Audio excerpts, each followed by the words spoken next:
के करछुना से बड़ी जानकारी। बवाल पर एक्शन हुआ, तोड़फोड़ आगजनी केस में दर्ज की गई एफआईआर। तो 54 नामजद अज्ञात षड्यंत्रकारी पर एक्शन हुआ।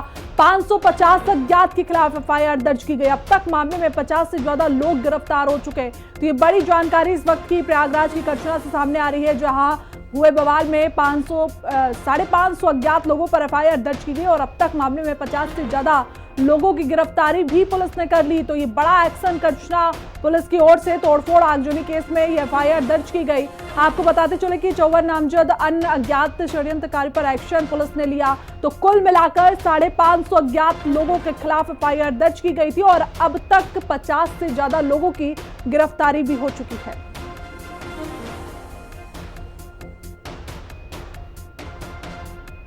तो देखिए, बड़ी जानकारी प्रयागराज से सामने आ रही है। बीते दिनों में बवाल के दौरान तोड़फोड़ और आगजनी की घटना को अंजाम दिया गया था। आपको बता दें कि पुलिस की गाड़ियों को भी इस दौरान निशाना बनाया गया और इस पूरे मामले पर अब करछुना पुलिस ने बड़ा एक्शन लिया। तोड़फोड़ आगजनी मामले में केस दर्ज किया गया और आपको बता दें 54 नामजद अज्ञात षड्यंत्रकारियों पर यह मुकदमा दर्ज हुआ, जहां 550 अज्ञात के खिलाफ एफआईआर दर्ज की गई और 50 से ज्यादा लोगों की गिरफ्तारी हो गई। और इस पूरे मामले पर देखिए जिस तरीके से बवाल हुआ और ये पुलिस का बड़ा एक्शन लिया गया।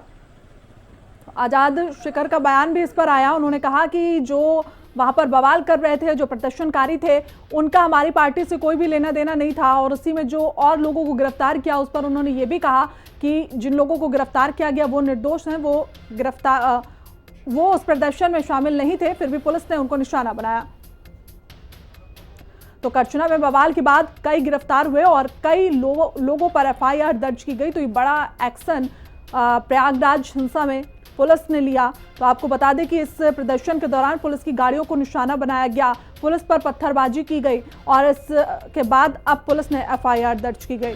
ज्यादा जानकारी के साथ हमारे सहयोगी सौरभ हमारे साथ जुड़े हैं। सौरभ, ऐसा क्या हुआ कि बवाल इतना ज्यादा बढ़ गया? क्योंकि प्रदर्शन इस बात पर हो रहा था कि जो वहां पर आजाद शिकर पहुंचे थे उनको स्थान तक पहुंचाने के लिए प्रदर्शन हुआ और धीरे धीरे प्रदर्शन इतना बढ़ गया कि गाड़ियों में आग लगा दी गई और उसके बाद लगभग अभी 550 लोगों पर एफआईआर दर्ज की है पुलिस ने।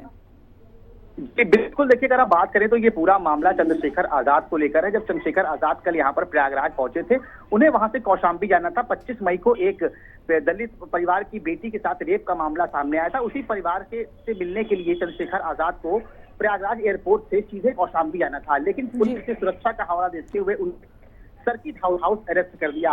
इसी सब मामले को लेकर उनके कार्यकर्ता काफी गुस्सा हो गए। उनका कहना था कि हमारे सांसद को हाउस अरेस्ट कैसे किया, कम से कम उनके कार्यकर्ताओं से तो उनको मिलने दिया जाए, ताकि चंद्रशेखर आजाद की मांग थी कि दिया जाए या पीड़ित परिवार को सर्किट हाउस में ही लाकर उनसे मिलवा दिया जाए। लेकिन जब ये बात इनके कार्यकर्ताओं को पता चलती है तो वो करछना में चक्का जाम करते हैं और पुलिस जब चक्का जाम खुलवाने के लिए पहुंचती है तो वहां पर पुलिस और कार्यकर्ताओं में नोकझोंक होती है, जिसको नोकझोंक इतना ज्यादा बढ़ जाता है बवाल कि वो पूरा उग्र का रूप ले लेता है। उसमें पुलिस की कई गाड़ियां तोड़ दी जाती हैं, उसमें कई बाइकों का नुकसान पहुंचते हैं। तो इस मामले में कुल अभी 54 लोग नामजद हुए हैं। कुल 500 से ज्यादा अज्ञात षड्यंत्रकारी के खिलाफ एफआईआर दर्ज हो गई है और बीएनएस की कार्रवाई करते हुए 1.5 दर्जन से अधिक धाराओं में भी दर्ज एफआईआर की गई है। हालांकि जो सीसीटीवी के जरिए भी जो उपद्रवी हैं उनकी भी पहचान की जा रही है। हालांकि जब हमने हिंदी खबर ने जब कल विवेक चंद यादव डीसीपी अम्बानगर से बात किया तो उनका कहना था कि जो भी सरकारी संपत्ति